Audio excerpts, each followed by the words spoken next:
Zdravo znova v večerovi rubriki Gremo na kafe. Tokrat se ob kavi pogovarjamo z mariborskim modnim oblikovalcem Davidom Hojnikom, lastnikom blagovne znamke DH Fashion. David, zdravo, hvala, da si se odzval našemu vabilu. Zdravo, hvala za povabilo. Pripravlja se na veliki dogodek 30. septembra v Mariboru, modna revija, ki bo zagotovo dvignila nekaj prahu. Se teh stvari vedno lotevaš tako, da pač želiš neko širšo reakcijo ljudi, ali predvsem misliš na to neko svoje osebno zadovoljstvo, da ti uspe zastavljen cilj, ki pač si ga sam zamisliš?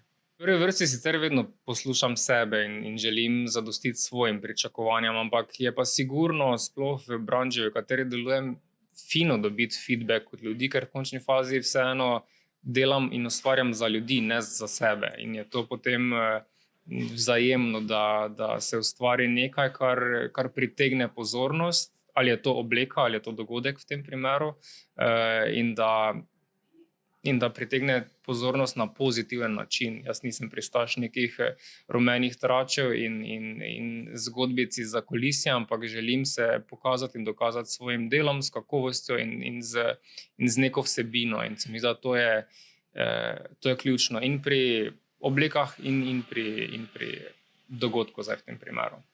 Nastopi kdaj kakšen trenutek utrujenosti, je pa, da ta zagnanost malo pojenja, ker v bistvu vidimo, kreativni ste, vse skozi stopnjujete to svojo karierno pot, vse skozi presenečate.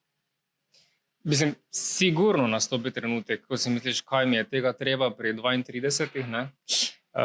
So to taki projekti, s katerimi bi mogoče nekdo zaključeval svojo kariero, in nasploh moje delo je tako, da si vpleten 24 ur na dan. Tu ni 8-urnega delovnika ali pa nekega sanjskega življenja iz filma modnih oblikovalcev, ker pač v realnosti to ne obstaja.